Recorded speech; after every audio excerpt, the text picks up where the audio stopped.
Start பண்ணியிருக்கிறாங்க. பல இடத்துல அணைகள் நிரம்பி இருக்குது. தண்ணியில பயிர்கள் தண்ணியில மூழ்கி இருக்குது. தமிழக அரசு செயல்பாடு எப்படி இருக்கு? இந்த வருஷம் மழைக்காலம் தொடங்கின உடனே நம்ம அக்டோபர் 18க்கு முன்னாடி 16ஆம் தேதியிலேருந்து பருவமழை தமிழ்நாடு முழுவதும் பெய்ய தொடங்கி இருக்கிறது. ஒரு பக்கம் சிறப்பாக மழை பொழிவது விவசாயத்திற்கும் நீர்வளத்திற்கும் குடிநீருக்கும் மிகவும் சிறந்தது என்றாலும் டெல்டா பகுதிகளில் பிற மாவட்டங்களில் இந்த ஆண்டு சிறப்பான விளைச்சல் இருந்தும் தீபாவளி நேரத்தில் நெல்லெல்லாம் மழையில வெள்ளத்தில் சேதமடைந்திருக்கு. விவசாயிகளுக்கு பெரிய துயரத்தை கொடுத்திருக்கு. தமிழக அரசாங்கம் விவசாயிகளின் இந்த நிலையை உணர்ந்து அவர்களுக்கு உரிய இழப்பீடு தர வேண்டும். விளைந்த நெல்லை அரசாங்கம் கொள்முதல் செய்து விவசாயிகளுக்கு உதவிட வேண்டும் என்பதுதான் எல்லோருடைய எதிர்பார்ப்பு. தமிழ்நாடு அரசு தீபாவளிக்கு 600 கோடி ரூபாய்க்கு மது இருக்கிறதுக்கு இலக்கு 290 கோடி ரூபாய்க்கு சேல்ஸ் ஆயிருக்கு. இதை பத்தி என்ன சார்? தமிழ்நாட்டில் மது ஒழிக்கப்பட வேண்டும். படிப்படியாக ஒழிப்பது வருங்கால சந்ததிக்கு நல்லது. அதனால இப்பொழுது உள்ள அரசாங்கமாக இருந்தாலும் சரி, வருங்காலத்தில் அமையப் போகிற மக்களால் தேர்ந்தெடுக்கப்பட போகின்ற அரசு படிப்படியாக மதுக்கடைகளை குறைத்து மது இல்லா தமிழகத்தை உருவாக்க வேண்டும் என்பதுதான் எல்லா அரசியல் கட்சிகளுக்கும் அரசாங்கத்திற்கும் தலையாய கடமையாக இந்த நேரத்தில் நான் கருதுகிறேன். வரும் தேர்தல் அமமுக எப்படி எதிர்கொள்ளும்? விஜய் தலைமையில் கூட்டணி இல்ல அப்படிலாம் சொல்லல. நீங்களா ஏதோ தவறா சொல்றீங்க. யார் தலைமையிலையும் கூட்டணி நான் சொல்லல. எங்க கூட்டணின்னு நான்கு கூட்டணிகள் அமைய 4 முனை போட்டி 26 தேர்தலில் உருவாக வாய்ப்பு இருக்குன்னு தான் சொன்னேன். நாங்கள் எந்த கூட்டணியில் இடம்பெற போகிறோம் என்பதை இந்த ஆண்டு கடைசியில் உங்களுக்கு உறுதியாக தெரியப்படுத்துவோம். ஒன்றை மாத்திரம் இங்க தெளிவுபடுத்த விரும்புகிறேன்.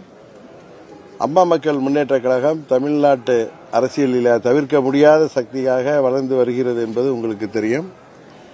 2017 அம்மா அவர்களின் ஆர்கே நகர் தொகுதி தேர்தல் வெற்றிக்கு பிறகு எங்களால் வெற்றி பெற முடியவில்லை என்றாலும் லட்சம் தொண்டர்கள் கொண்ட கொள்கைக்காக என்னோடு சிறிதும் தோய்வின்றி தமிழகம் முழுவதும் சிப்பாய்களாக பணியாற்றிக் கொண்டிருக்கிறார்கள்.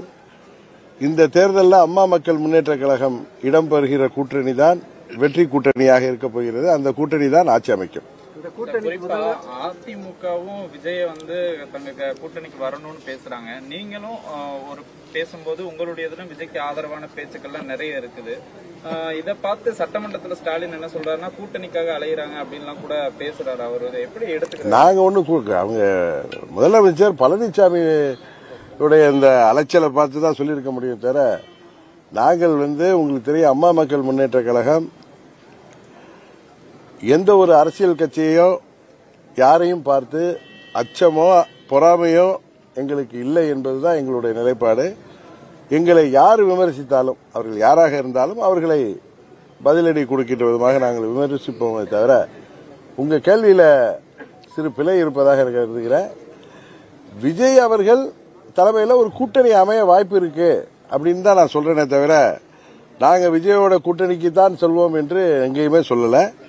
ஒரு முறை மதுரையில் ஊடக நண்பர் கேட்டப்ப, நீங்கள்லாம் மிகவும் அனுபவம் வாய்ந்தவர்கள், நீங்களும் ஓபிஎஸும், நீங்கள் விஜய் தலைமையில் கூட்டணிக்கு செல்வீர்களான்னு கேட்டப்ப, அரசியலில் அனுபவத்தை எல்லாம் தாண்டி மக்கள் யாரை ஏற்றுக்கொள்கிறார்கள் என்பதுதான் முக்கியம்.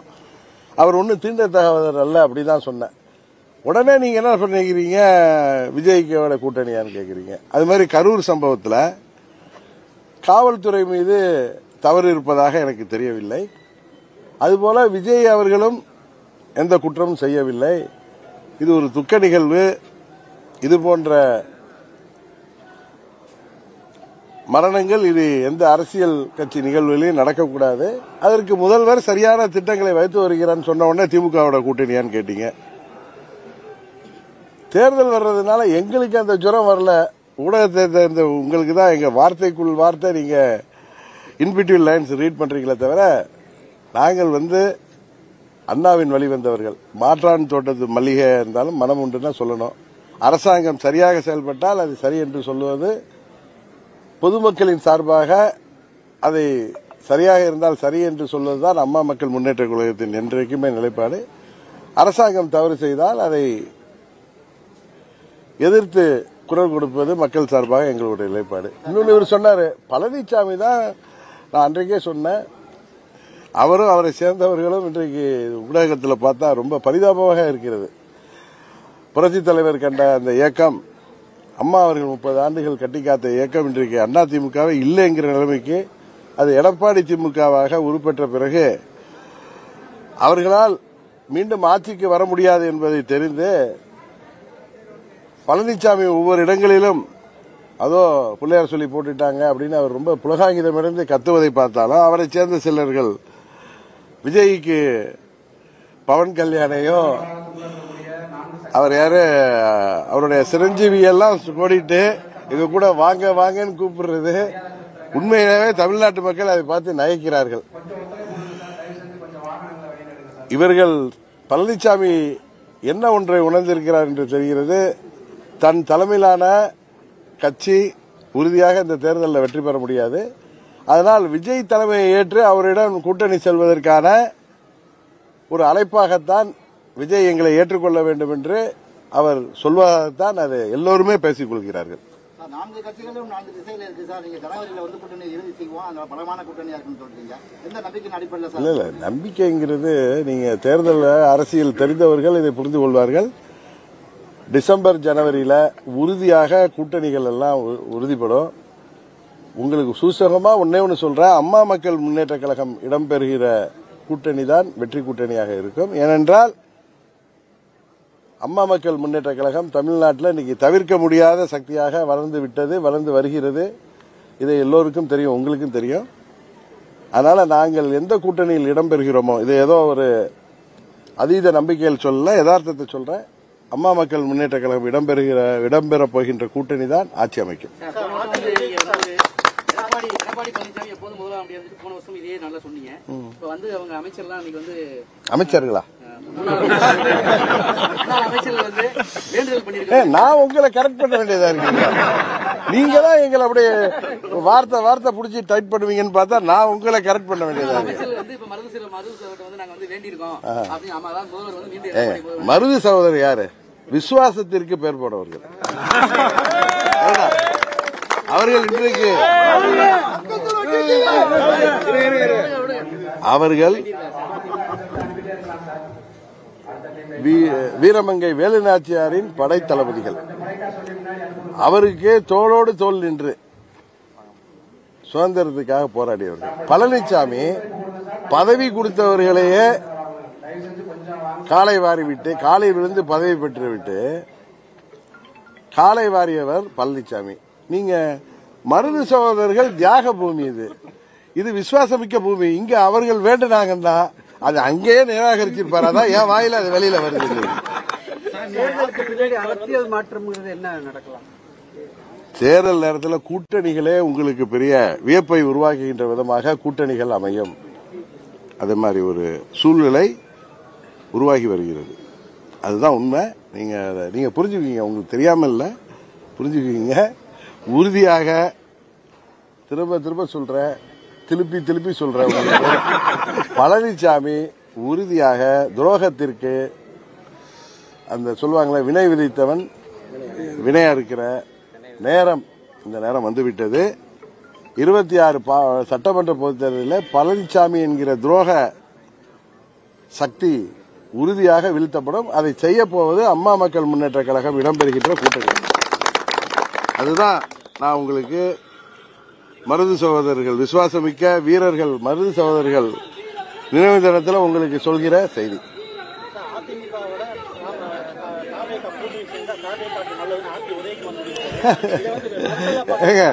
அவங்க எவ்வளவு பயத்தில் இருக்காரு தம்பி உதயகுமார்.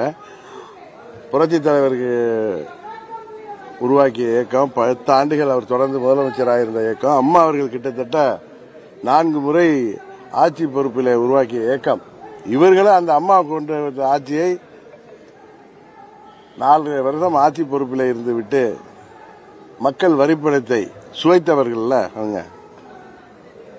அதனால அந்த சுவை கண்ட பூனைகள் ஏதாவது பண்ணி ஆட்சிக்கு வரும்னு அவர்கள் ஏதோ மாதிரி செய்யறாங்க. அதெல்லாம் தெரியுது. ஏன்னா அந்த தொண்டர்கள்லாம் சோர்ந்து போயிட்டாங்க. நிர்வாகிகள்லாம் முன்ன அப்படிதான் சொல்லியிருந்தாரு, எங்களோட பிரம்மாண்ட கட்சி கூட்டணிக்கு வரப்போகுதுன்னு. அதுக்கு விஜய் மதுரை மாநாட்டில் அருமையான பதிலை சொல்லியிருந்தார். திரும்பவும் விஜய் அவர்கள் இவர்கள் அழைப்புக்கெல்லாம் உறுதியாக பதில் சொன்னார். ஒன்னு கேட்கிறேன், விஜய் ரஜினிகாந்த் மாதிரி ஒரு உச்சபட்ச நடிகர், உச்சபட்ச நடிகராக இருக்கின்ற பொழுதே அவரது வருமானத்தை எல்லாம் விட்டுவிட்டு தமிழ்நாட்டு மக்களுக்காக மாற்றத்தை கொடுப்பேன் என்று அவர் ஒரு கட்சியை ஆரம்பிச்சு என் தலைமையில தான் கூட்டணி வரும்னு அவர் விக்கிரவாண்டிலையும் சொல்லியிருக்காரு, மதுரையிலையும் சொன்னார். இதை நான் சொன்ன உடனே விஜயோட போறீங்களாங்க? அவர் சொன்னதை நான் உங்களுக்கு புரிய வைக்கிறேன், தெரியப்படுத்துறேன். உங்களுக்கு அந்த சில பேர் கூவி கூவி விஜய் அழைக்கிறாங்களே அவர்களுக்கு. அவரு ஒரு உச்சபட்ச நடிகர், அவ்வளவு வருமானத்தையும் புகழையெல்லாம் விட்டுவிட்டு இந்த கல்லாப்பட்டி பழனிசாமியை முதலமைச்சர் ஆக்குவதற்கு அவரை தோல்ல தூக்கிட்டு அலைய போறாரா? இது ஒரு சிறு குழந்தைய கேட்டா கூட சரி சொல்லும். அதனால பழனிசாமி அங்க கூட இருக்கிற அந்த நிர்வாகிகளையும் அந்த தொண்டர்களையும் சோர்ந்து போயிருக்கவர்களை இன்னும் ஒரு மாசத்துக்கு இதை வச்சு ஓட்டுவார். விஜய் அதுக்கு பதில் சொல்ற வரைக்கும் இதை ஓட்ட போறாரு தவிர அதுக்கு வாய்ப்பே 1% கூட வாய்ப்பில்லை என்றுதான் நினைக்கிறேன். ஏன்னா விஜய் போய் அது மாதிரி பழனிசாமி தலைமை ஏத்துக்கிட்டாருன்னா அது அவருக்கு அது இட்ஸ் லைக் சூசைடல் அட்டெம்ப்ட். விஜயோட சேர்றதுக்காக பாஜகவையே கழட்டி விட்டாலும் விடலாம் அப்படின்னு அரசியல் விமர்சகர்கள் பேசுறாங்க. அதை ஃபர்ஸ்ட் சொன்னது நான் தானே உங்களுக்கு. பழனிசாமி பத்தி தெரியும், துரோகத்தை தவிர வேற எதுவும் தெரியாத பழனிசாமி. முன்னையே பிரம்மாண்ட கட்சி வரும்னு பிஜேபி கூட்டணிக்கு தவிர்த்து பார்த்தார். அந்த பிரம்மாண்ட கட்சி வரலன்னு தெரிஞ்சதும் பிஜேபி கூட்டணியில் இருக்கார். ஒரு வேளை அதாவது விஜய் இவர்களோட வரல, இவர்களை ஏற்றுக்கொண்டு விஜய் தலைமையிலான கூட்டணிக்கு இவர்களை விஜய் ஏற்றுக்கொண்டால் உறுதியாக பாஜகவை விட்டு ஓடி வந்து விடுவார் என்பது ஏற்கனவே 2024 தேர்தலில் என்ன பண்ணாரு பழனிசாமி? பாஜகவுக்கு அது முக்கியமான தேர்தல். மோடி அவர்கள் 3வது முறையாக பிரதமராக வேண்டும் என்பதற்காக இந்தியா முழுவதும் பாஜகவை சேர்ந்தவர்கள் என்டிஏ கூட்டணியை பலப்படுத்தி வந்த நேரத்தில் டெல்லியில தேசிய ஜனநாயக கூட்டணி கூட்டத்தில் பிரதமர் மோடி அவர்களுக்கு வலது பக்கம் உட்காந்துட்டு ஓடி வந்தவர் தானே. என்னெல்லாம் பேசினார் அன்றைக்கு எஸ்டிபிஐ மாநாட்டில் போய் என்ன பேசினார்? பாஜக ஆட்சிக்கு வருவது ஆபத்து தமிழ்நாட்டுக்கு, மோடி அவர்கள் மீண்டும் பிரதமராக முடியாது, அப்படியெல்லாம் பேசினவர் பழனிசாமி. இன்றைக்கு வேற வழி இல்லைன்னதும் அங்க போய் சேர்ந்துட்டு இருக்காரு. அதானே தவிர அவருடைய எண்ணமெல்லாம் எதையாவது பண்ணி எதை தின்றால் பித்தம் தெளின்னு இன்றைக்கு வேற வழி இல்லாம அந்த பிரம்மாண்ட கட்சி அவர் சொல்றாரு, நீ கூவி கூவி அழைக்கிறாரு, பிள்ளையார் சொல்லி போட்டு அப்படிங்கிறாரு, அந்த கட்சி வரலன்னதும் ஓடி போயிட்டாரு. ஆனா இன்னைக்கு என்ன இன்னொரு வேஷம் போடுறாரு? பாஜகவுக்கு நான் நன்றி உடையவனாக இருப்பேன், ஏன்னா 4 ஆண்டுகள் ஆட்சியை காப்பாற்றி தந்தார்கள் எல்லாம் பேசுற பழனிசாமி 2024 அவ்வளவு உதவி செய்தவர்களை விட்டுவிட்டு அவர்களுக்கு பாஜகவுக்கு முக்கியமான தேர்தலில் எதற்காக ஓடி வந்து வெளியில வந்து தனியாக போட்டியிட்டு பாஜக தோற்க வேண்டும் என்பதற்காக போட்டியிட்டாரா இல்லையா? இந்த கேள்வி நீங்க அவர்கிட்ட கேட்கணும், அவரை சேர்ந்தவர்கள்ட்ட கேட்கணும். சரிதானே? சில பேர் சொல்லுவாங்க தினகரன் ஒன்னும் என்னமோ சொல்றாங்களா, வேணா என்னமோ சொன்னாங்க சில பேர் இந்த கேசட் விடுவாங்களே வீரப்பன் மாதிரி. அவங்களுக்கு சொல்லிக்கொள்ள விரும்புகிற, போன முறை உங்களை நீங்க எவ்வளவு ஆட்சி அதிகாரம், கூட்டணி பலம், பணபலம், பல ஆயிரம் கோடி செலவு செய்து உங்களால் ஆட்சிக்கு வர முடியவில்லை. இந்த முறை உறுதியாக பழனிசாமி கம்பெனி இடிஎம்கே வீழ்த்தப்படுவது உறுதி. அது வீரம் விளைந்த விசுவாசத்திற்கு பேர் போன மருதுபாண்டியர் நினைவு நாள்ல அவர் நினைவிடத்திலிருந்து நான் சொல்றேன், இது நடக்குமா இல்லையாங்கிறத நீங்க பாருங்க.